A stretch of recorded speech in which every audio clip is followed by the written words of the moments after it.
On the back roads of Brazoria County, somewhere between Damon and West Columbia along Highway 36, they still talk about a pair of purple and blue lights. It's the story of these two men, Brazoria deputies Bob Good and Billy Edwin McCoy. The year was 1965. Do you remember it? I remember the excitement. Kevin McCoy is Billy McCoy's son. He was 8 years old when those lights interrupted his dad's life. Dad said what he remembered more than anything. He said it just absolutely scared the hell out of him. The story that starts on a rural country road is also heavily detailed in government documents, and it goes something like this. It was 11 o'clock at night. The men were in their squad car together, traveling from Damon to West Columbia. They say it hovered over them. The lights filled the inside of their squad car, and they swore that the ship was over them, a football field long. They even drew this picture of it for investigators to see. They just were scared to death whenever this thing came, and they were screaming, "Go, go, get out of here, get out of here." Was he always convinced that he'd seen something real? Oh, absolutely. He firmly believed from the time he saw it until the day he died, it was real.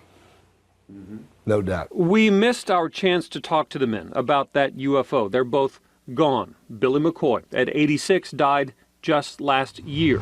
But at the Brazoria County Historical Museum, Billy McCoy has his own file. My name is Billy Edwin McCoy. And it includes his own voice, a tape recording from 1985. That thing was right on top of us. The inside of our car was totally illuminated with that purple light. And to his dying day, he did believe what he saw was real. If anyone ever sees what we saw that night, there will never be any question in your mind about something being there. Of course, there was quite a bit of excitement in our car. There was quite a bit of hollering and yelling. There were some words said that probably shouldn't be repeated on this tape. It's so vivid in my mind that I think I could live to be 150 and I'd never forget it. But miles away at a house in Rosenberg. Here's Texas.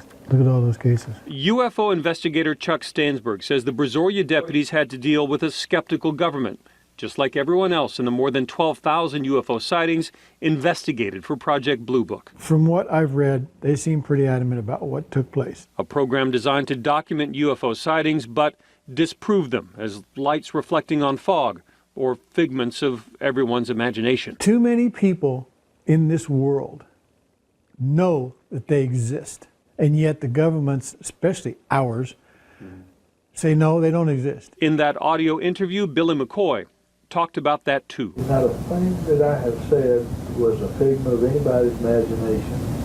It was not a concocted story in any extent. The things happened just as I said they happened. And what makes this story live on these 50 years later is that both men were well respected. McCoy, a high school athlete, a Golden Gloves boxer, a chief deputy, a businessman who kept telling his tale and taking on any critics who might dare to call him a liar. I think that he was cool with it. I think that he firmly believed it, and anytime anybody brought it up, he loved talking about it. He never questioned himself. He never said maybe. I've never heard him say anything other than absolutely, we saw something. Something they still talk about in Brazoria County, and that in a way Billy McCoy still talks about to anyone willing to listen. I don't believe it could possibly be anything from this earth.